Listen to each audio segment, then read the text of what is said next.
압달라까지의 정립은 성육신하신 신인 메시아에 의한 구원은 오직 구유교회에서만 가능하다. 그래서 구유교회로 설정해놓은 알렉산드리아 배죠. 그 배에서 떠나지 마라. 나가는 사람은 구원받지 못한다. 그래서 제가 구유교회만 있어라. 그런 제목으로 설교를 했습니다. 아예 바울 서신도 정립하지 마라. 매달이 헬라어 복음서로만 해라. 그리고 그걸 준비해라. 그게 앞달락까지 여러 단락에 걸쳐서 주님께서 준비케 하신 것입니다. 제가 그 제목을 정할 때도 많이 주저했습니다만은 아마도 구유 복음에 어느 정도 정립이 되고 그런 분 같으면은 구유 교회만 있어라. 그게 훨씬 더 은혜가 되고 확신이 있을 거예요. 그러나 양다리를 거치고 있었던 분은 저게 가도 한참 잘못 갔구나. 그러고 제가 고맨 고 이즈맨 이즈 그렇게 말씀드린 것처럼 틀림없이 구유교회를 떠날 겁니다. 왜 구유교회만 꼭 구원이 있느냐? 앞달락까지의 정립은 제가 여러분이 아시는 것처럼 30년 동안 아무리 제가 눈을 씻고 봐도 2000년 기독교회는 예수 구원론이 없어요. 그래서 예수님께서도 요한복음 10장 16절에 이 우리에 들지 않은 다른 양이 내게 있어 내가 인도하여 하리니 저희는 내 음성을 듣고 한 무리가 되어 한 목자에게 있을 것이라. 주님의 음성을 듣고 한 무리가 되어 한 목자에 있겠다. 그거는 외다리 헬라어 복음서여야만 된다라는 말씀에 틀림이 없습니다. 그렇다면 본문은 이렇게 구유교회만 있어라. 그러면 본문은 목적이 뭐겠어요? 예수님의 구원론이지 뭐. 그렇지 않습니까? 아니 구원은 구유교회밖에 없다. 그러면은 그 다음 단락 정립은 더 말할 것도 없이 그건 뭐 예수님의 구원론일 것은 말할 것도 없어요. 그래서 오직 성경, 오직 예수, 오직 믿음 그것은 다른 게 아니고 외다리 헬라어 복음서다. 신학이고 신앙이어야 된다. 그것은 성육신하신 신인 메시아에 의한 구원론을 정립하라. 이게 오늘 본문이죠. 그러면 성육신하신 신인 메시아의 구원론을 외다리 헬라어 복음서로 정립을 하려면 어떻게 해야 되느냐? 그건 바로 창세기 49장 16절부터 18절로 정립해야 돼요. 창세기 49장 16절부터 18절은 다는 이스라엘의 한 지파같이 그 민족을 심판하리라. 다는 길의 뱀이요 첩경의 독사리로다. 다는 말구를 물어 그 탄자를 뒤로 떨어뜨리로다. 여호와여 나는 주의 구원을 기다리나이다. 그러니까 신인 메시아에 의한 구원론은 외다리 헬라어 복음서 구원론은 창세기 49장 16절에서 18절로 정립해야 된다. 그것이 바로 제가 구유교회만 있으라요. 이렇게 창세기 49장 16절부터 18절에 성육신하신 신인 메시아에 의한 구원의 신학을 올바로 전입하려면 우선 하나님이 직접 이 땅에 강림하셔서 직접 인간과 함께 하시면서 직접 인간을 구원하신 성경에 항상 말씀드린 첫 단어부터 바로 정립해야 돼요. 뭐예요? 첫 단어가 뭡니까? 하나님이 직접 구원하시는 성경의 첫 단어가 어디 있어요? 애굽에 종살이 하던 이스라엘을 자유자로 구원하신 거야. 예레미야서 31장 32절의 말씀처럼 내가 너의 열째의 손을 잡고 애굽에서 나왔다. 우선 이거부터 명확히 아셔야 됩니다. 항상 잊지 마셔야 될 것은 성경 전체에서 하나님께서 구원의 신학을 가장 완벽하게 제일 먼저 정립해 주신 데가 출애굽기예요. 그런데 하나 더 생각할 게 있습니다. 하나님이 이렇게 구원론을 최초로 정립해 주신 게 바로 출애굽기인데 어떻게 구원하셨냐고요. 그것은 하나님께서 이스라엘에게 너희는 1월 14일 날 저녁 때 양을 잡아서 우슬처럼 양의 피를 너희가 안에 들어있는 집에 인방과 설주에 발라라. 피를 발라라. 그리고 너희는 그 안에서 양을 구워 먹어라. 그러면 죽음의 사자가 내려와서 각 집에 들어가서 사람이든 짐승이든 첫 태생을 다 죽일 텐데 그때 인방과 설주에 피를 바른 집은 내 그 피를 보고 거기에는 죽음의 사자가 들어가지 않겠다. 그래서 인방과 설주에 피를 바른 집에는 죽음의 사자가 건너뛰겠다. 패스오버 하겠다. 그래서 6월에 한자로. 그래서 6월절 구원이다. 이 점을 명확히 아셔야 되겠습니다. 그런 후에 인방과 설주에 피를 바르고 그래서 그 안에서 양을 구워 먹고 떡을 먹고 특별히 그때 양의 발을 꺾으면 안 된다.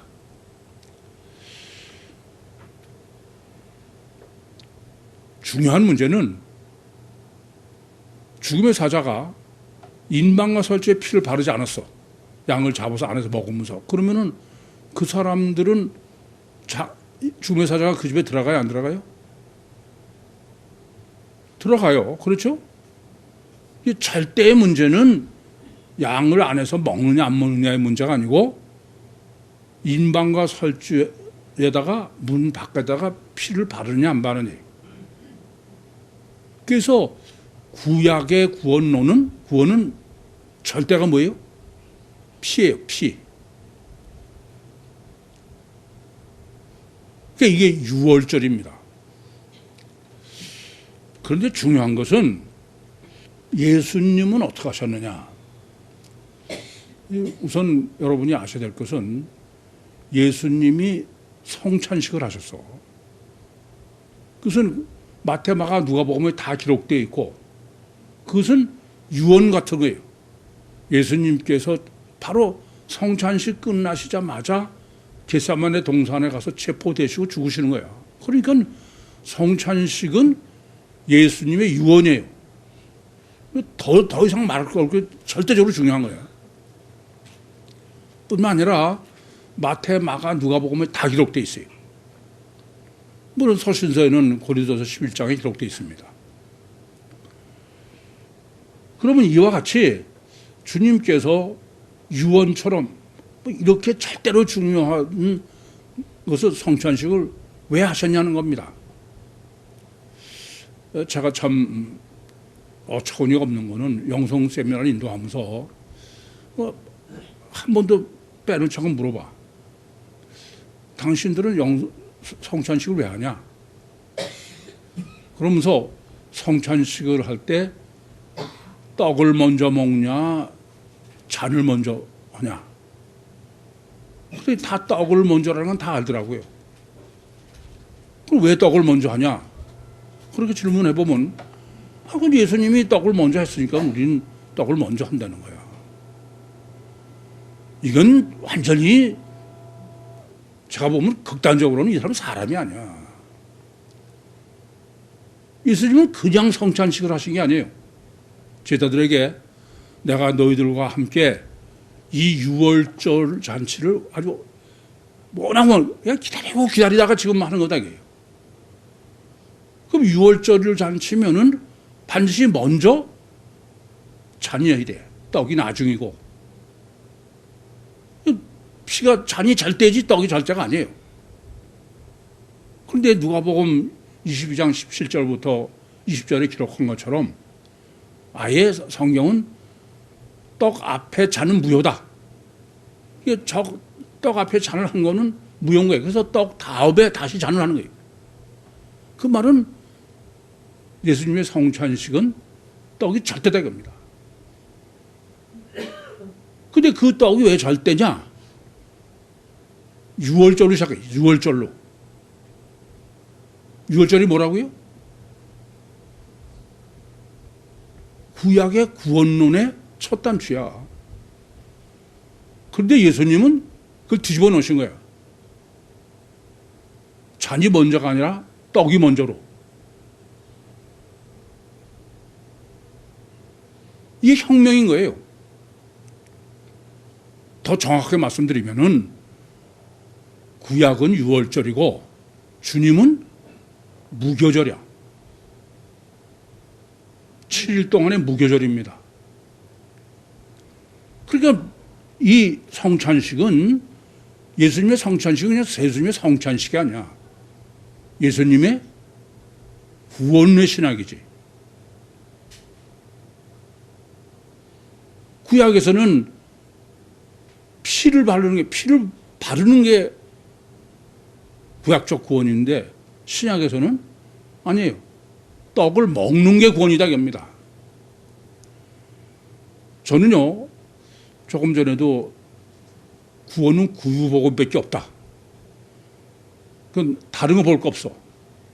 전 지금까지 성찬식 신학을 정립하자고 있는 사람 못 봤어. 그래서 한결같이 하는 말이 성만찬이라는 거예요. 성만찬이 게 무슨 뜻입니까? 주님이 잡수던 저녁 때 제자들하고 저녁 쌉수했던 게 저녁 만찬이라는 게 조찬의 반대야. 성찬식이라고 그러질 않아. 주님이 성찬식에 오면 그냥 떡을 먹은 거야. 구원론과 아무 상관이 없이. 그래서 저는 성찬식 하나만으로도 지구상에는 구원은 구역교회밖에 없다. 그러나 이건 보이는 아주 완전한 객관적 증거예요. 오늘 본문이 중요한 것은 본문은 성경 전체 중에 성찬식 신학을 정립해준 유일한 여기밖에 없어.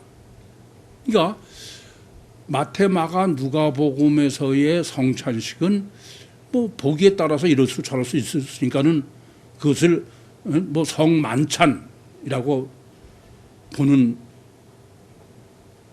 참 그것도 분별력이 있는 사람이냐 그런 정도인데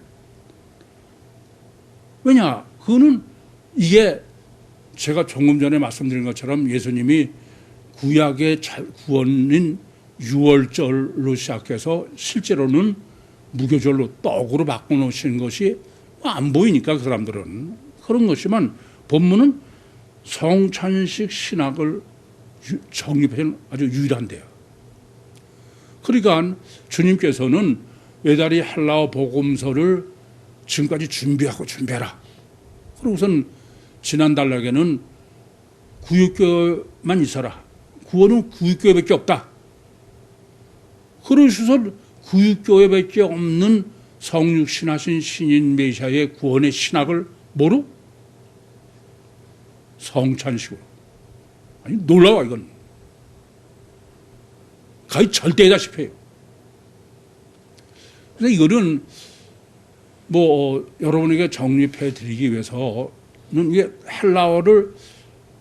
헬라어밖에 표현할 수 없는 표현으로 돼 있어요. 근데 그거를 여러분에게 다 일일이 설명하고 왜야 원칙적으로 여러분이 본문을 바로 아실 수 있는 건데 그러자니 너무 어렵기도 하고 뭐 헬라어에 정신없기도 해. 그래서 그건 강의 시간에 여러분에게 다 정립해드리고 본문은 헬라어가 의미하는 바를 그냥 제가 정립해서 그렇게 해서 여러분에게 본문을 정립해드리겠습니다.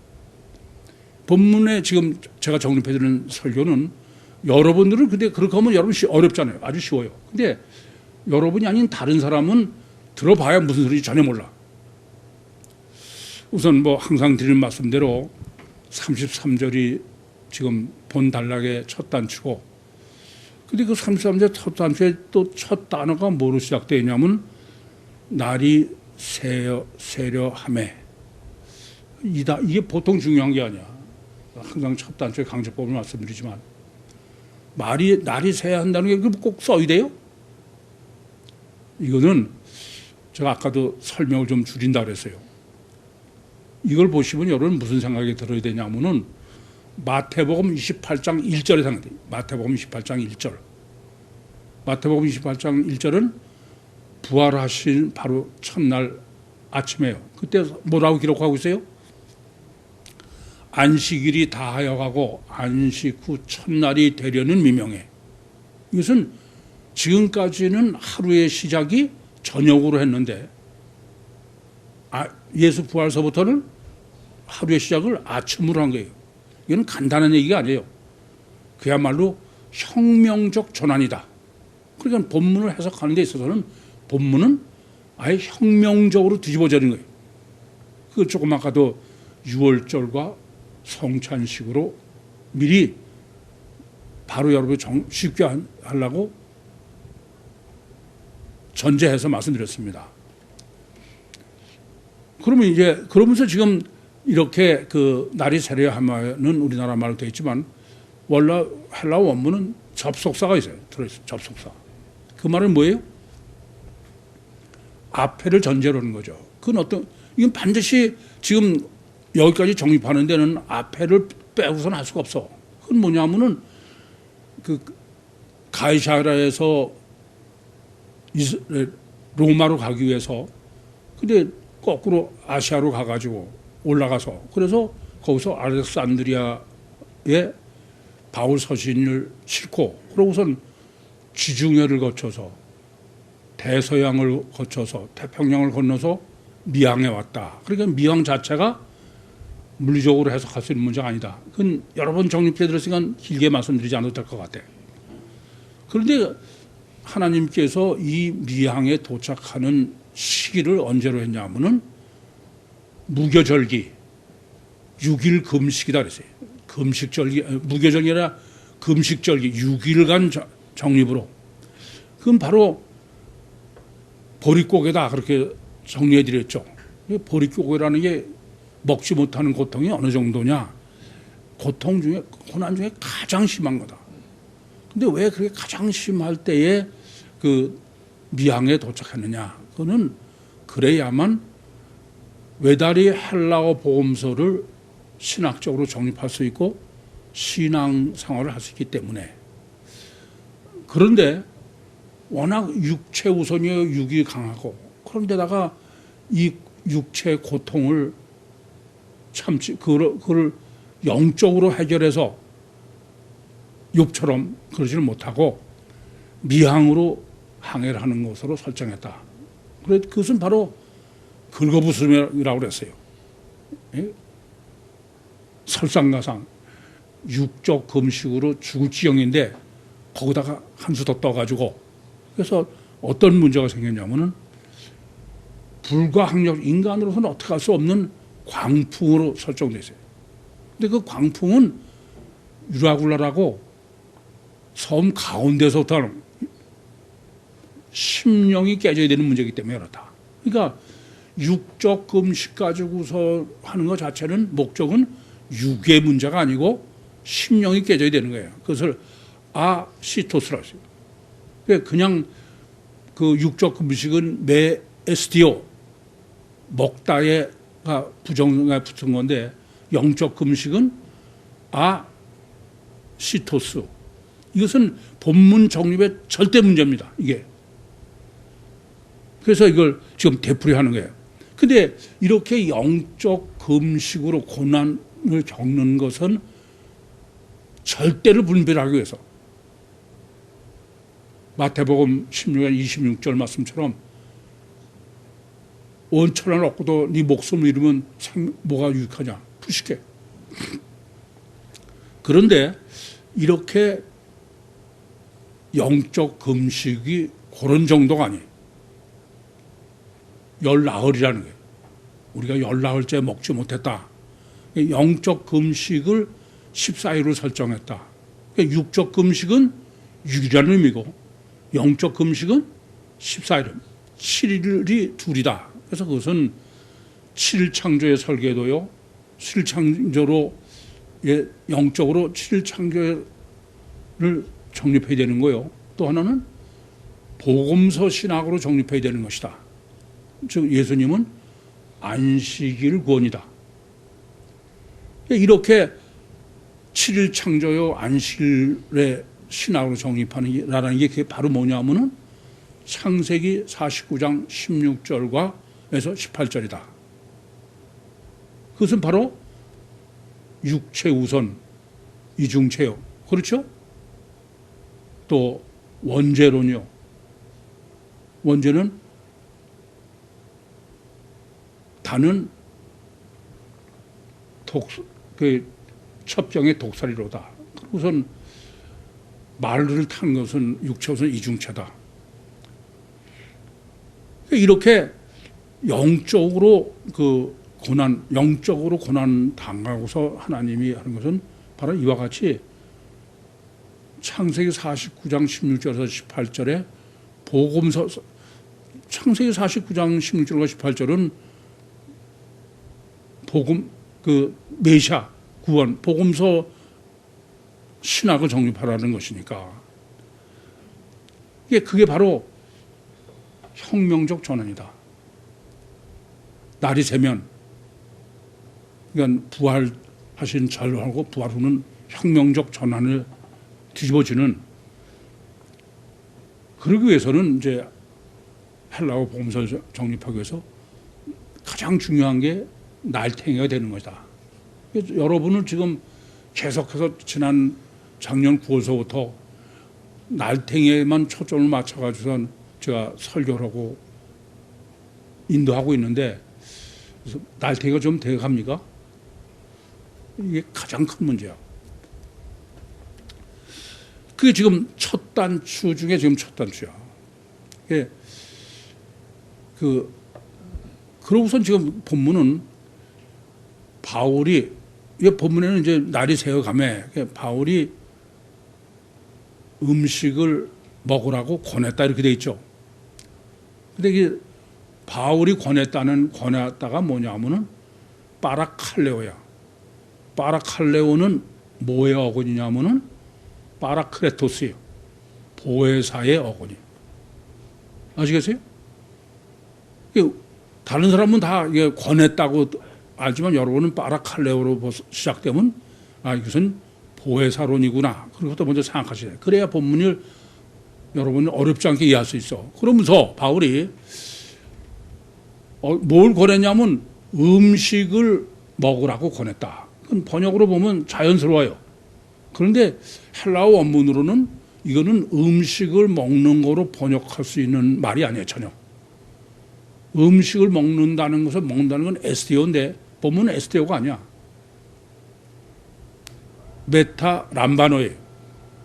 메타 람바노라는 것은 람바노는 받는 거야. 받은 거니까 뭐 내가 취한다 이런 거니까 그거는 뭐 비슷하게 생각할 수 있는데 그 전치사가 메타입니다. 그 메타는 마태복음 28장 20절에 보라 내가 세상 끝날까지 너희와 항상 함께 있다. 그 함께 있다고 할 때 메타예요. 음식 같으면은 먹으면은 소화돼서 없어져 칼로리가 되는 건데 이건 지금 먹은 그 양식이 항상 있어야 되는 거야. 이해됩니까? 그리고 그 음식으로 번역된 것은 떡은 아르토스예요. 근데 이것은 지금 트레퍼예요. 트레퍼는 물론 양식이라고 영양가라는 개념이 있지만 이건 영적 양식의 의미지 육적 양식의 의미가 아니다. 이제 이러면은 지금 바울이 음식 먹으라고 권했다라는 말이 정확하게 여러분은 뭔지 금방 알아. 그건 뭐예요? 요한복음 14장 16절부터 17절이야. 내가 아버지께 구하였으니 그가 또 다른 보혜사를 너에게 주사 영원히 너희와 함께 있으게 그리고 너희 속에 계시겠습니다. 그래서 우리 속에 있는 것을 지금 본문은 이렇게 하나님으로부터 내가 받아서 내 속에 있다. 그 양식을 보혜사를 뭐로 했다고요? 양식으로. 트레퍼로. 그리고 먹다는 의미를 메타 람바노. 다시 정리해드리면 지금 바울이 권했다는 음식 먹으라는 것은 그건 뭐 정확하게 요한복음 14장 16절부터 17절이에요. 보혜사 성령을 우리 안에 심령 속에 있어야 된다. 이해되시죠? 여러분 어렵지 않죠? 그런 거지 이거는 메탄암바노를 먹다고는 그건 전혀 해석할 수 없는 단어야. 이건 헬라어니까 가능하지만 우리나라 말로는 번역이 불가능한 단어죠. 그러면서 그 다음에 14일 동안 14일간 오늘까지 너희가 기다리고 기다렸다는 거예요. 그 기다리고 기다렸다는 게 디아도카오라는 건데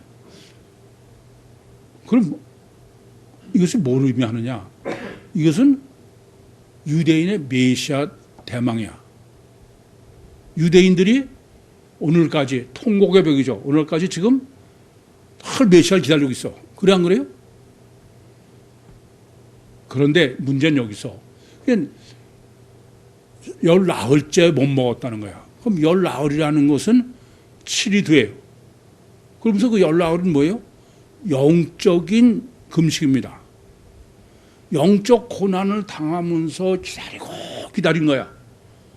지금까지 메시아 대망이에요. 근데 지금까지 기다리고 기다리는데 유대인들은 뭘 기다려요? 성육신 하신 신인 메시아를 기다리고 있어. 지금 통곡의 벽에서. 지금 보면 그게 틀렸다 이겁니다. 아니 유대인들이 메시아를 기다리는 목적은 메시아 자신입니까? 메시아에 의한 구원입니까? 에? 메시아의 구원을 기다리는 거지 메시아를 기다리는 게 아니야. 그래 안 그래요? 그럼 메시아의 구원을 기다리려면은 뭘 기다려야 되는 겁니까? 보혜사 성령을 기다려야 되는 거야.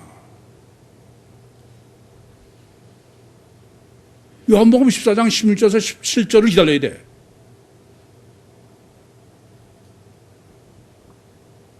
그게 지금 원문에 그래. 프로람바노 트레포이. 그러니까 유대인의 메시아 대망 사상, 대망은 영적인 금식이에요. 영적으로 깨져서 그런 것은 육적인 메시아를 기다려서 이건 잘못된 거다. 그것은 바로 성육신하신 신인 메시아에 의한 구원. 그 구원이 뭐가 구원이냐 하면은 보혜사 임마누엘의 구원이다. 그걸 기다려야 된다. 그런데 본문 이제 또 어려운 거는 이렇게 오늘까지 금식으로 영적 금식으로 구하는 것은 육적인 메시아가 아니라 이렇게 보혜사 대망이어야 되는데 근데 그 다음에 또 끝에 한 수가 더 있어. 보자면은 오늘까지 그 너희들이 줄였다. 그 줄였다고 돼 있죠. 33절에. 그게 뭐냐면은 아시스토스야. 영적 금식을 했는데 거기다 하나 또 있어. 14일 영적 금식을 하고선 그들이 기다려야 되는 거는 뭐예요? 보혜사 성령 구원론인데, 근데 보혜사 성령 구원론을 기다리기 위해서는 더 완전한 영적 금식을 해서 이래. 그게 디아텔로스 아시겠어요? 아시스토스야. 그건 뭐냐?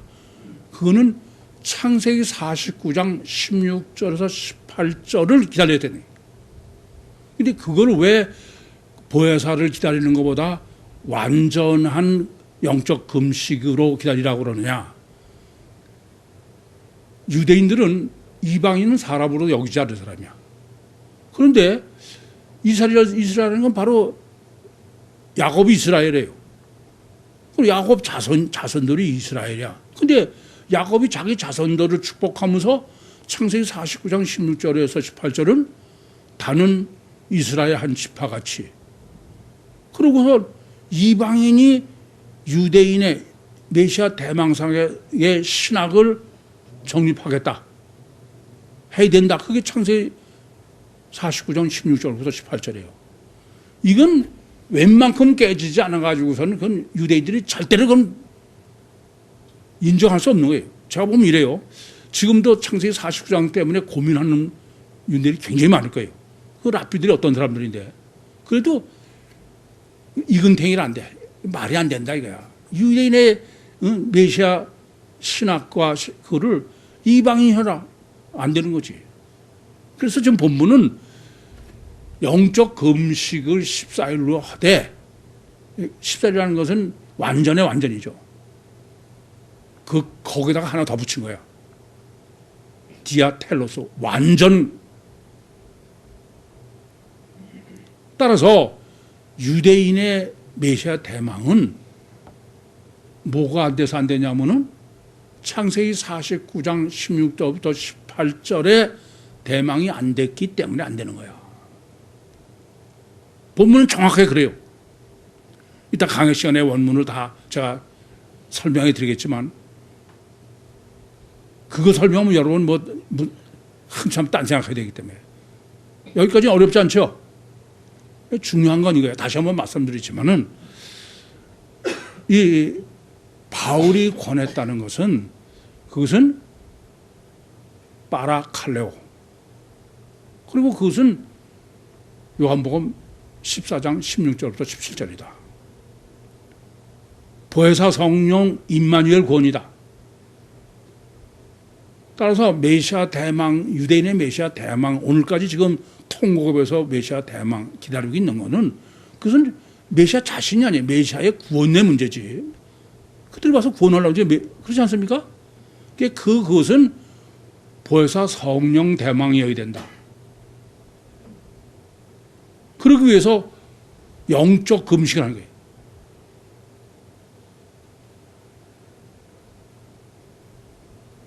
그렇죠? 조금, 그런데 거기다 또 강조법이야. 거기다 한 단계 더야. 그게 뭐냐면은 텔로스, 완전 영적 금식. 그 대망은 뭐여야 되냐? 창세기 49장 16절과 18절을 그대로 받아들여야 돼. 그러니까 영적 금식은 생날탱이가 돼야만 가는 거예요. 그러니까 유대인이 제가 성경을 맨 처음 읽은 것처럼 생날탱이가 됐으면은 성령의 역사로 창세기 49장 16절과 18절을 단집하여 이방인으로. 그러니까 유대인은 어떻게 되냐면은 메시아 대망을 단이 어디 있냐, 누구냐. 그래야 되는 거예요. 그래서 제가 이랬죠. 구약 성경에 보면은 종말 때가 되면은 유대인들이, 이스라엘이 대대적으로 해결해. 돌아와. 그렇기 때문에 반드시 구유복음이 유대인에게 전해져야 된다. 그러기 위해서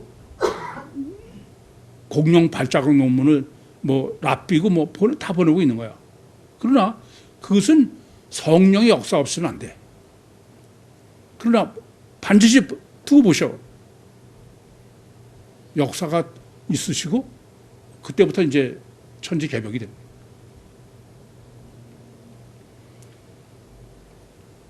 그게 이제 33절입니다. 그리고 이런 해석이 어떻게 가능하냐. 34절에는 디오 파라칼레오야. 그러므로 파라칼레오. 파라크레토스 보혜사. 즉 똑같게 써 있어요. 메탈 람바노 트레포. 보혜사 성령을 요한복음 14장 16절 17절에 받는다는 거. 그게 바로 너희들 후메레토스 소조 후파하고 그게 바로 뭐냐면 너희들이 바로 그 소조야 이제 구원을 소유한다는 거예요.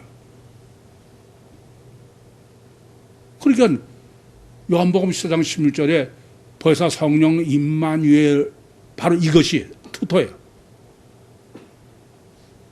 그렇게 하는 것이 너희가 구원을 네 속에 소유하는 것이다 입니다. 그래서 이렇게 보혜사 성령을 우리 안에 소유해서 구원을 소유하려면 어떻게 되냐? 그게 그게 바로 성찬식이다. 그래서 지금 33절부터 38절 중에서 실제는 35절밖에 없다고. 내가 보면 35절밖에 없어. 나머지는 전부 실제로는 해석이 불가능해.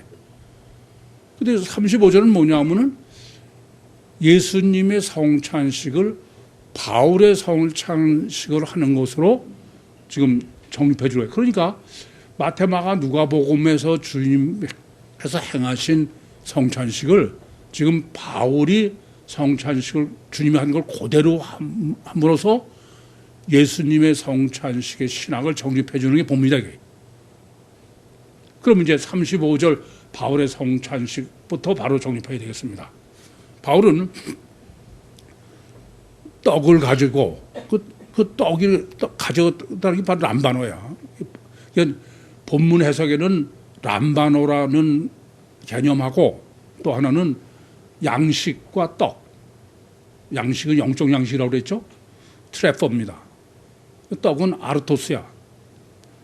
이것을 전제로 해야 돼. 그럼 지금 바울은 어떻게 하냐면 이건 그냥 사실이라고 했어요.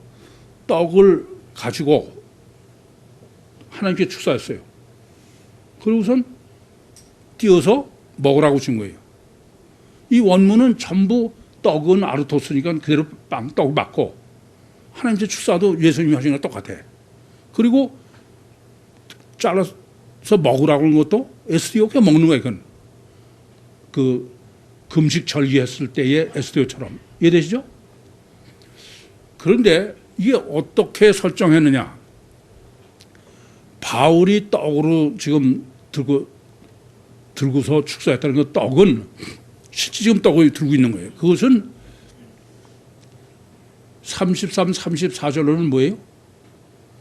트레퍼라는 영적 양식이야. 그렇죠? 그 영적 양식은 뭐라고요? 보혜사야. 그게 33절부터 여기까지 정립한 거예요. 그렇죠? 그래야 이해됩니까? 그 다음에 지금 띄어서 먹으라 그런 거예요. STO예요. 먹은 거는 앞에서는 뭐라고요? 메탈 람바노라고 했어요. 받아가지고 영원히 우리 안에 있게. 이해됩니까? 그게 지금 바울은 33절과 34절을 정립해주고 35절에 예수님이 행하신 성찬식과 똑같이 한 거예요. 그럼 예수님의 성찬식은 어떠냐? 이번에 이제 바울 성찬식은 놔두고 예수님의 성찬식을 생각하면 예수님은 똑같이 바울과 똑같이 람반의 떡을 가지고 그 다음에 하나님께 축사했어요. 똑같아. 또 조각을 줬어요. 띄어서 줬어요. 똑같아. STO. 그런데 뭐가 다르냐? 예수님의 떡은 뭐예요? 이건 내 몸이다. 이게. 그렇죠? 또 예수님의 잔은 뭐예요? 내 피다. 그러니까 예수님은 지금 그 바울은 떡이 보혜사 성령의 개념의 영적 양식이요.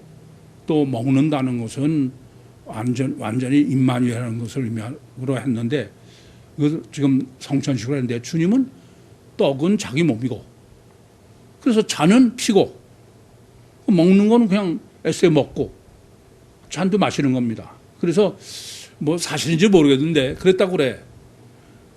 다른 사람들이 그 그리스도인들이 보이진 않는데 안에서 성찬식을 하면서 이것은 예수님의 몸이니 먹고 이건 예수님의 피가 마시고 그래서 이제 봤더니 그리스도인들이라는 건 식인종이다 그랬대. 뭐 사실인지는 몰라도 꽤 그럴듯한 말이죠.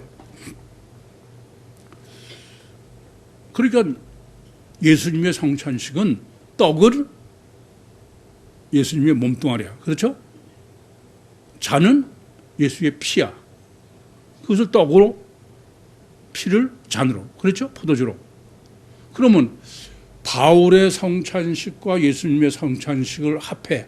그래야 성찬식 본문이 정립하는 성찬식 신학이죠. 그럼 어떻게 됩니까?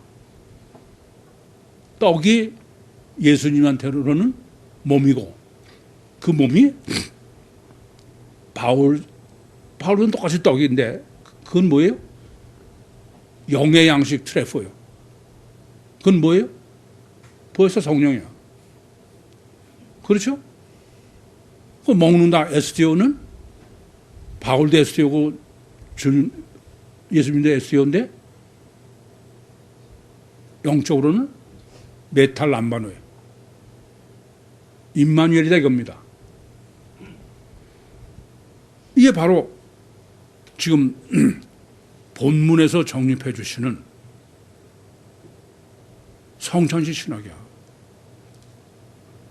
그래서 그 예수님께서는 성찬식은 마태, 마가, 누가복음에 있고 요한복음에 없잖아요. 근데 요한복음에는 성찬식 대신에 뭐가 있어요? 세족식 있어. 그래서 요한복음 13장이죠.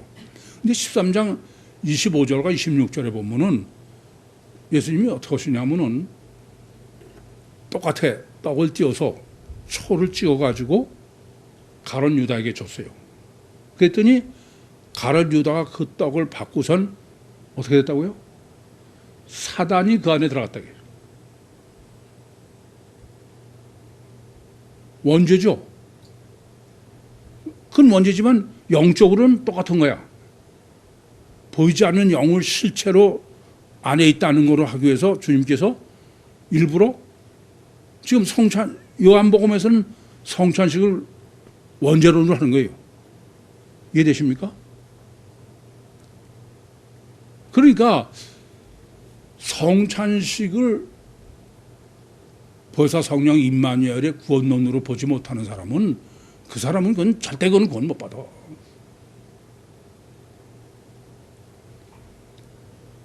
이 점을 깊이 아셔야 됩니다. 그러면 이렇게 지금 성찬식은 실제로는 뭐냐면은 주님이 축사하시고 주신 떡, 바울이 지금 영의 양식이라는 것은 창세기 3장 21절부터 24절에 생명과인 거예요. 생명과.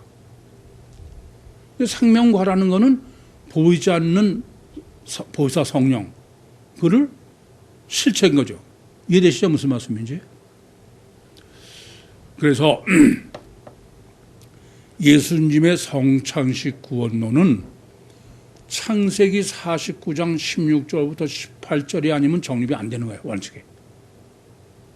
그냥 하가지고는 뭐 알 수가 없죠. 근데 창세기 49장 16절과 18절은 뭐는 제일 첫 번째는 육체 우선 이중체 신학이야. 짐승을 타는 거예요. 그렇죠? 말을 탄 거로 제가 이미 정립해 드려서. 그럼 왜 예수님께서 그 성찬식으로 구원론을 이렇게 계시하셨느냐? 그거는 첫째는 이중체이기 때문에 그래요. 단일체는 성찬식으로 구원론이 있을 수가 없어. 그러니까 단일체 입장에서는 성만찬인 거예요. 그냥 저녁 때 제자들하고 같이 식사를 하신 거야. 레오나르도 다빈치의 성만찬 어쩌고 하는 거야.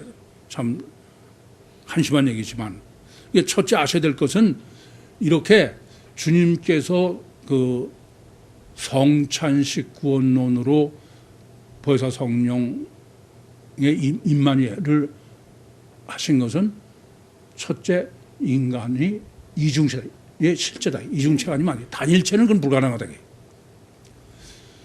두 번째는 또 창세기 49장 16절은 제가 정립한 대로 첫째는 메시아 구원의 정립에는 육체의 우성 이중체가, 또 하나는 첩경의 독살이로다. 원죄 신학이 원죄 구원이기 때문에 그렇다고 합니다. 우선 본문은 이렇게 그 보혜사 성령의 실체 때문에 원죄 신학도 바로 정립해야 돼요. 우선 원죄 신학을 정립하시면 창세기 2장 9절에 보시면은 생명나무와 선악을 알게 하는 나무가 있어요. 그죠? 창세기 2장 9절에.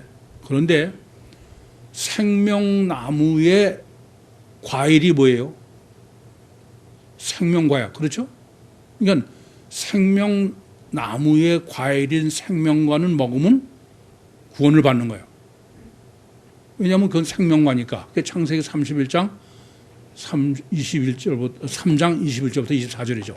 그런데 두 번째는 선악을 알게 하는 나무야. 근데 선악을 알게 하는 나무의 과일은 뭐예요? 선악과죠. 근데 그 선악과는 창세기 2장 26절에서 27절에 하나님께서 네가 동산 가운데 각종 나무의 실과는 많이 임으로 먹되 선악을 알게 하는 나무의 실과는 먹지 마라. 먹으면 정령 죽는다. 그 말은 선악의 나무의 과일인 선악과는 무슨 과일이냐면 사망과야. 그렇죠? 그래 안 그래요? 사망과다 이겁니다. 그래서 그런데 아담과 하와는 사망과를 먹었어. 근데 그 사망과를 먹은 것을 요한복음 13장 25에서 26절에 주님께서 계시한 거는 사망과를 먹었다는 말이 무슨 의미예요? 사단이 안에 들어있는 거야. 그걸 제가 원죄죠. 그럼 사단이 안에 들어있는 사람을 구원하려면은 그건 사단보다 능력이 큰 로마서 7장 24절처럼 오라 나는 공고한 사람이로다. 이 사망의 몸에서 누가 나를 건져내랴. 그 구원은 오직 마귀보다 능력이 큰 영인, 성령, 무조건 대표니 보혜사밖에 없는 거야. 그래서 이렇게 그 생명과, 그러니까 왜 하나님께서는 선악과는 먹으면 죽는다는 사망과라고 하는데도 왜 먹었냐? 그것은 선악과는 보이고 생명과는 사실 안 보이는 거예요. 그렇죠? 성령은 안 보이는 거예요. 그러니까는 보이는 거에 절대이기 때문에 그래서 먹었다. 그래서 보이는 것으로 계시한 게 생명과다 이겁니다. 그러니까 두 번째는 이렇게, 첫째는 육체 우선 이중체의 중심, 주체, 영을 구원하기 위한 거예요. 두 번째는 원죄로 인간은 다 마귀 안에 들어있는 아담 후손이기 때문에. 세 번째는 생명과에 대해, 생명과. 실체이기 때문에 그래. 그러니까 그래서 생명과를 먹어야 되는 거야. 의미가 가지고 되는 게 아니에요. 그래서 예수님께서 육체 우선 이중체로 오셨다가 십자가에 죽으시고 부활하신 게 어떤 거예요? 전혀 다른 모습으로. 그걸 뭐라고 그래요? 저는 영의 실체인 거야. 요한복음 20장 19절부터 23절 보신 것처럼 벽을 투하셨어. 그럼에도 불구하고 실체야. 그걸 파동입자설로 다 증거해 드렸습니다. 관념이 아니고, 제일 문제는 관념이야. 제가 여러분을 날태인을 만드는 제일 문제야 이게. 관점을 실제로 여기 있는 사람은 어떻게 할 수가 없어 이게. 어떻게 해야 될까 도대체.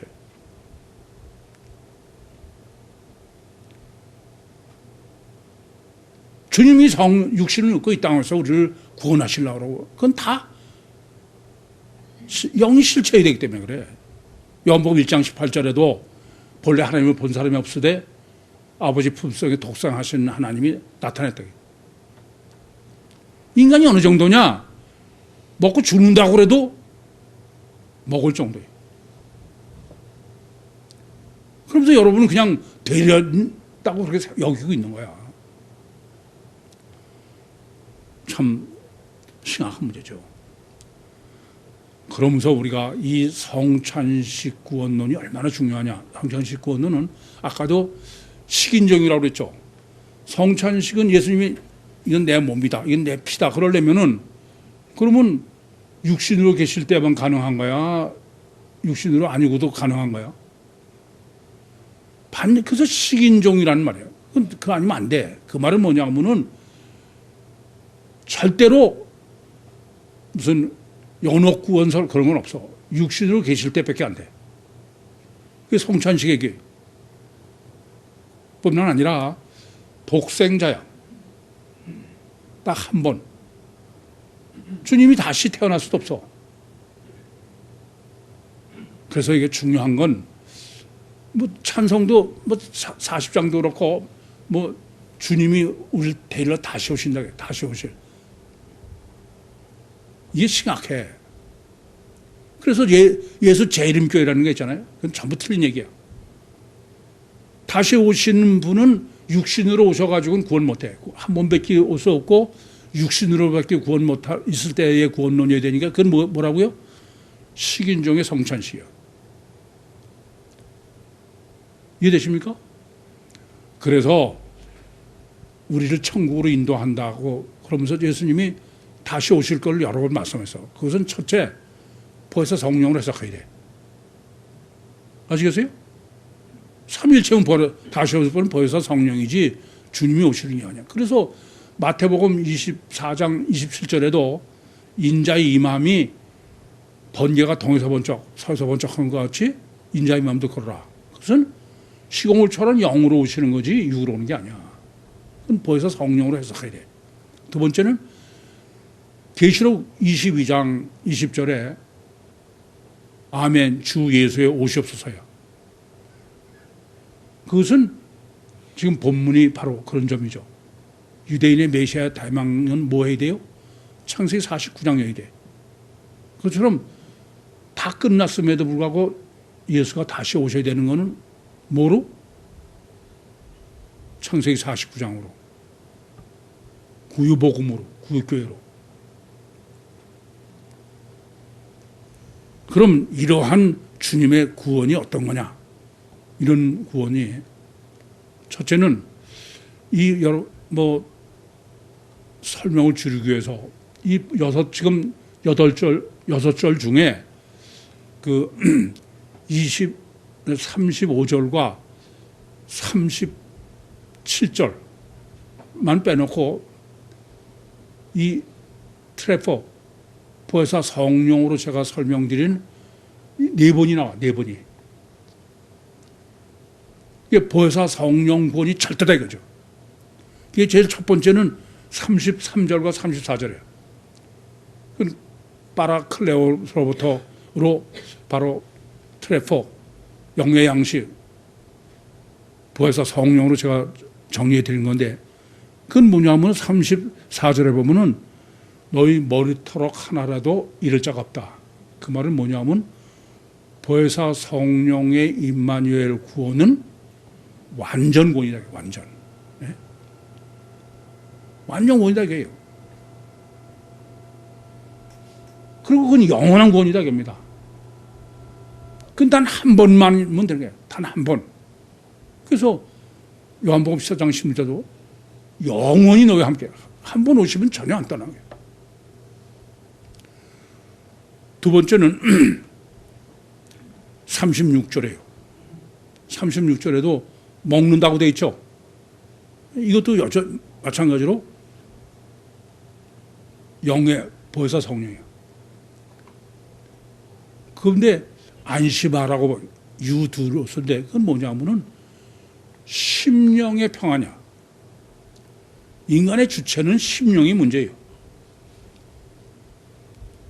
보혜사 성령으로 임마누엘 해야 심령의 평안이 있는 거야. 그래서 예수님께서도 요한복음 20장에 제자들에게 현현하실 때 샬롬 너에게 평강이 있을지어다. 그래서 숨을 내쉬시면서 성령 받아라. 오늘 불량맘 시간에는 영성훈련을 정립해드리려고 그래요. 이 영성훈련은 놀이학교에서는 이미 8개월 동안 제가 임상시험을 했어요. 그러니까 둘접해가지고 천국대로 가려면은 에녹처럼 주님과 동행해야 돼. 그래서 멀쩡히 깨서 동행할 때는 뭐로 동행하라고요? 복식호흡. 그거 가지고 불안해한대. 그래서 잘 때도 동행해야 되겠어요. 그게 뭐예요? 영성훈련이야. 또 38절에는 이제 배가 부르도록 먹었다고 해요. 이것도 여전히 보혜사 성령으로의 트래프예요. 그랬더니 미를 다 버렸다 이겁니다. 보혜사 성령만 들어오면은 영반이 아니야. 육체의 문제도. 밀 다 버려. 굶어 죽으면 순교야. 도깨비 홍미다 이겁니다. 하나님의 능력이 없어서가 아니야. 우리의 믿음의 문제지. 그래서 예수님께서도 마태복음 10장 20절에 너희 믿음이 겨자씨만 하면 실체이기만 하면 산을 들어 옮긴다. 그래서 제가 도깨비 홍문이다 그랬어요. 오늘 제목을 예수님의 구원이라고 한 것은 성육신하신 신인 메시아의 구원이 뭐냐. 피복음자들은 아니 육신으로 오셔서 구원이니까 육신의 피를 흘려서 우리 죄를 사한다. 그렇게 해석하는 거야. 아니요. 성육신하신 신인 메시아의 구원은 반드시 모여야 되기 때문에요. 성찬식 구원론이야. 이해됩니까? 식인종 성찬식 구원론이다 이겁니다. 그래야 실제니까. 그래서 식인종 성찬식 구원론은 창세기 49장 16절부터 18절이 왜 이렇게 중요하냐. 그것은 공생의 사역 중에는 구원이 있는 게 아니야. 그건 신학을 정립해 주는 것뿐이지. 그래서 오죽하면 피복음자들은 뭐 예수피로 제사함받고 제자 훈련해서 뭐 천국 간다고 그러는데 예수님은 그렇잖아. 마태복음 26장 31절부터 33절을 보시면은 스칸달리저 하라 이게. 공생의 거 다 지워버리라 이게. 그 스칸달리저 하라는 주님의 말씀은 창세기 49장 16절에서 18절에 해라 이게. 그렇지 않습니까? 그리고 육신으로 구원은 그것은 성찬식 구원이에요. 그렇기 때문에 육신의 예수든 우리의 그건 다 지워버려야 돼. 지금 여러분을 외다리 한라가 복음서로 지금 준비하는 게 모든 초점이 어디냐면은 백지야, 날탱이가 돼야 돼. 그래야 보혜사 성령 임마누엘이 가능하다. 그렇지 않고 그게 절대 안 돼. 이렇게 보혜사 성령이 임마누엘 하시면 어떠냐. 성찬식의 강조법이야. 실체야. 전능하신 하나님 실제로 내 안에 오시는 거예요. 도깨비 방맹인 거예요. 우리는 마치 뭐 영원권이다 그러면은 이 땅에서는 뭐 맨날 죽어 살다가 천국에는 뭐 가면은 뭐 복받고 축복받고 이 땅에서는 삼박자구원이다. 그건 전혀 모르는 소리야. 구육교회가 증거해. 이 땅에서도 세상이 감당할 수 없는 필요 이상이 있어서 뭐해?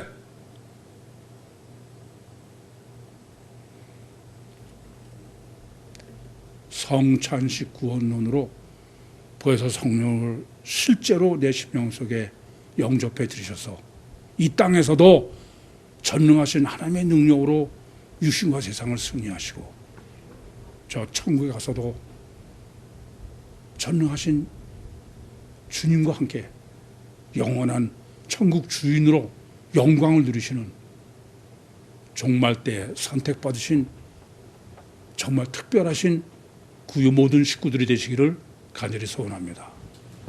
기도하시겠습니다. 살아계신 아버지 하나님, 은혜와 사랑을 감사합니다. 여기까지 인도하시고 여기까지 역사하시고 여기까지 말씀하신 주님, 은혜를 더해 주셔서 정말 영적 금식으로